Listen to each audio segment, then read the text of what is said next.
अब आपने कहा कि बिहार का बच्चा पलायन कर रहा है। आज बिहार की जो मैं बड़ी समस्या देखता हूं, लड़का पलायन करना पड़ता है, छोटे छोटे पैसों के लिए दिल्ली में काम कर रहा है, स्वास्थ्य सुविधाएं बड़ी बदहाल है, स्कूल कॉलेजेस उस हिसाब से नहीं है, सब कुछ बदहाल है। हाँ, मतलब एक होता है कि प्रदेश में बदहाली है, बिहार में बदहाली में प्रदेश चल रहा है जी।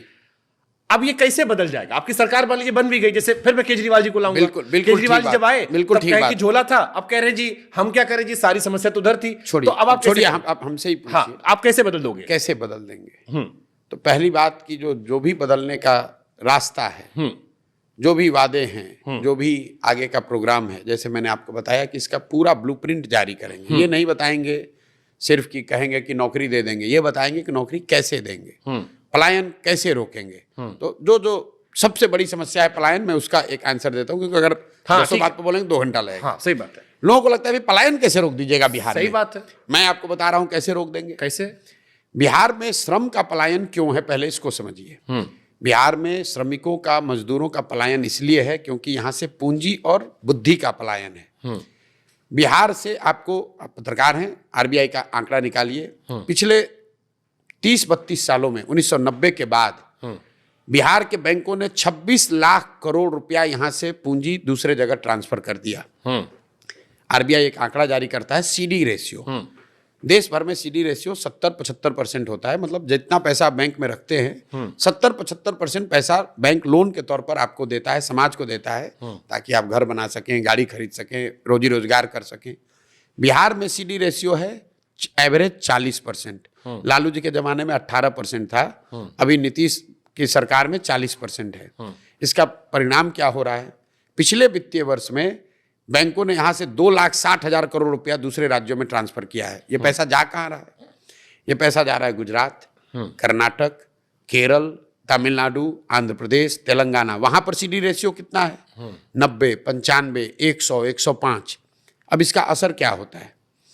मान लीजिए कि अगर आपको लोन न मिले तो आप गाड़ी खरीद पाएंगे? अगर आपको लोन न मिले तो क्या आप अपना बिजनेस कर पाएंगे? अगर बिहार के लोगों को नोएडा में घर खरीदना है, उसको लोन नोएडा में मिल जाएगा, लेकिन बिहार के आदमी को पटना में घर बनाना है, बैंक वाला लोन नहीं देगा। तो जो पूंजी की उपलब्धता है वो सबसे जरूरी है। तो जो हम लोग बना रहे हैं कि 15 साल से कम उम्र के बच्चे को इतनी अच्छी शिक्षा दो कि वो व्यवस्था और राज्य पर बोझ ना बने। 15 साल से 45-50 साल के लोगों को, जिनको फिर से पढ़ाया नहीं जा सकता है, उनको आप पूंजी उपलब्ध कराओ ताकि वो रोजी रोजगार कर सके। जैसे इसके लिए सर फंड आना होगा। नहीं, फंड तो आपको बता रहे हैं, कॉलेज के फंड बजट से नहीं आना है। अगर यहाँ के बैंक, हमको बाहर से पैसा नहीं चाहिए, जो आएगा वो बात का देखा है। बिहार की गरीब जनता ने पिछले फाइनेंशियल ईयर में 4,61,000 करोड़ रुपया बिहार के बैंकों में जमा किया। और अगर देश का औसत सीडी रेशियो आप देखेंगे तो बिहार में लोगों को 2,80,000 करोड़ रुपया लोन मिलना चाहिए था। लोन मिला 1,60,000 करोड़। तो हम लोग का तो 1,20,000 करोड़ रुपया ऐसे ही चला गया। बिहार का पूरा बजट है 2,40,000 करोड़। आप बजट की चर्चा कर रहे हैं, और 2,60,000 करोड़ रुपए जो हम लोग के बचत का पैसा है, जिससे यहाँ के लोग मोटरसाइकिल खरीदते, गाड़ी खरीदते, घर बनाते, बिजनेस करते, उस पर कोई बात ही नहीं कर रहा है। अब आप एक मिनट, हाँ, आप कहिएगा भाई बिहार में नहीं हो रहा है, तो इसकी तो कोई चर्चा हुई नहीं कभी। मेरे भाई, ये बैंकों की स्वायत्तता नहीं है कि वो जितना पैसा चाहें उतना ही लोन दें। एक वैधानिक उन पर ये उनकी जिम्मेवारी भी है कि उनको 70% पैसा लोन के तौर पर देना ही देना है।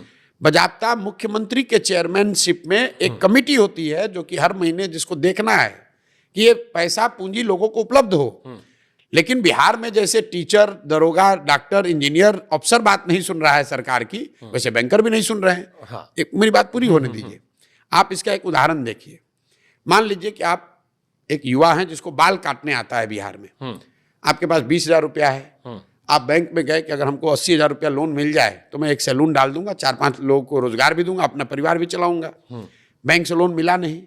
अब आप 20,000 का इस्तेमाल कैसे करेंगे? 5,000 रुपया किसी जॉब के दलाल को देंगे, ठेकेदार को देंगे, जो आपको बॉम्बे में किसी सैलून में नौकरी दिलाएगा। 5,000 रुपया का ट्रेन का टिकट, बस का खरीदेंगे, वहाँ जाकर खोली में रहने का, स्लम में रहने का एडवांस देंगे। वो 20,000 का मूलधन भी गया, बॉम्बे में खर्चा हो गया। और जो आदमी यहाँ पर सैलून चलाकर एक छोटा व्यवसायी इंटरप्रेनर हो सकता था, 4 लोगों को रोजगार दे सकता था, अब वो बॉम्बे में जाकर मजदूरी कर रहा है, बाल वहाँ भी काट रहा है। बाल काटने उसको आता है, लेकिन वो बाल पूंजी के अभाव में मजदूर बन के काट रहा है। अगर उसको पूंजी होती तो बिहार में वो छोटा एंटरप्रेन्योर बन के होता है। आप नोएडा में देखिए, दिल्ली में देखिए, बॉम्बे में देखिए, जितने लोग काम कर रहे हैं, घर बनाने वाले, प्लम्बर हैं, इलेक्ट्रीशियन हैं, फॉल सीलिंग वाले, सब यूपी बिहार के लोग हैं। ठीक है। अब मेरे भाई, अगर बिहार में घर बनेगा तो वो लड़का दिल्ली में क्यों काम करेगा? मैं 100% और बिहार में घर कब बनेगा? पुराने जमाने में हम लोग के पिताजी के टाइम में, उनके जनरेशन में घर कैसे बनता था? आपने 2 साल पैसा कमाया, कुछ पैसा बचाया, 4 कमरे बना